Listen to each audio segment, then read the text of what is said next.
આપણે બધા એવી આપણા સામે થતા અન્યાયો સામે લડીશું। વાત એમ છે કે ગુંદી તાલુકો અલગ બનાવવાની વાત છે। ભૂતકાળની અંદર એમ થયું કે ભાઈ રાજગઢ વિધાનસભા હતી એના બે ભાગ બારોબાર પાડી દીધા, હાલોલ વિધાનસભા અને કાલોલ વિધાનસભા। પણ બંધારણની 244 એક એવું કહે છે કે રાજગઢ વિધાનસભા આદિવાસીઓના હિતો અને તેમના રક્ષણો માટે એસટી રિઝર્વ હોવી જોઈતી।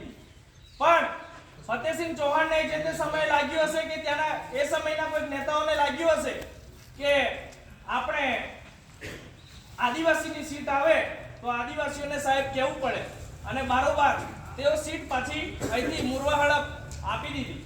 અને તમે જુઓ મોરવા હડપની અંદર એસટીના નામે ધારાસભ્ય બનેલા છે। તો વિચારો કે રાજગઢ વિધાનસભા હોત તો આજે ધારાસભ્ય આપણા આદિવાસી સમાજનો હોત। કહેવાનો મતલબ કોઈ પણ આદિવાસી જાગે કે તેને તેના હકો મળે એવું આવા નેતાઓ જે નમાલા નેતાઓ છે એવા નેતાઓને ગમતું નથી।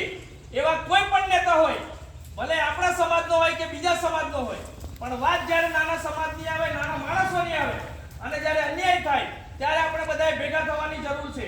આજે તમે બધા જુઓ અને તમે અવલોકન કરો કે તમારી જોડે આજે તમારા ગામના સરપંચો છે કે નથી, તમારા તાલુકા પંચાયતના સભ્યો આવેલા છે કે નથી, જિલ્લા પંચાયતના સભ્યો આવેલા છે કે નથી। હું આજે અહીંયા ગાડીથી એલાન કરું છું, વિચારતો તો કે નથી કરવું વિચારીએ સમય આવે એમ, પણ હું આજે અહીંયા ગાડીથી એલાન કરું છું કે જેટલા પણ સરપંચો નથી આવેલા, તાલુકા પંચાયતના સભ્યો નથી આવેલા કે જિલ્લા પંચાયતના સભ્યો નથી આવેલા, 12મા મહિનાની અંદર સ્વરાજની ચૂંટણી આવે છે તાલુકાની જિલ્લાની, આપણે બધા લડી રહીશું।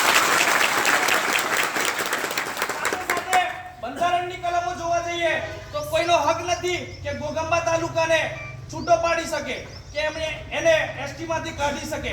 રાષ્ટ્રપતિની પણ તાકાત નથી। રાષ્ટ્રપતિની અંદર પણ જ્યારે એકવાર કોઈ પણ તાલુકાને કે કોઈ પણ વિસ્તારને આદિવાસી તરીકે જાહેર કરે એ કાયમી ધોરણે આદિવાસી વિસ્તાર તરીકે જાહેર રહે છે। પણ આજે ગુંદી તાલુકો અલગ બનાવવાની વાત કરે જ્યારે બંધારણની એવું કીધેલું છે બંધારણમાં કે કોઈ પણ આદિવાસી વિસ્તાર હોય એ વિસ્તારની અંદર એ વિસ્તારને વધારવાનો કે ઘટાડવાનું કામ રાજ્યપાલ કાં તો રાષ્ટ્રપતિ કરી શકે। પણ આજે ફતેહસિંહ ચૌહાણ જે કામ કરે છે જે બિલકુલ ગેરબંધારણીય છે અને અહીંયા ગાડી મારા મીડિયાના મિત્રો આવેલા હોય કે આઈબીના મિત્રો આવેલા હોય તેમને પણ મારે ખાસ વિનંતી કે સરકાર સુધી વાત પહોંચાડે અને લોકો સુધી વાત પહોંચાડે કે ફતેહસિંહ ચૌહાણ જે આ ગેરબંધારણીય કાર્ય કરી રહ્યા છે, આજે અમે આવેદન આપવાના હતા તેમની વિરુદ્ધની અંદર કે એમની વિરુદ્ધ કાયદેસરની કાર્યવાહી કરવામાં આવે। પણ મેં વિચારેલું છે કે હવે એનું આવેદન નહીં, 1 મહિનાની અંદર, પહેલો મહિનો પૂરો થાય, આજે તારીખ થઈ છે 23, બીજા મહિનાની 15 તારીખ સુધીનો અમે અલ્ટિમેટમ આપ્યા છે।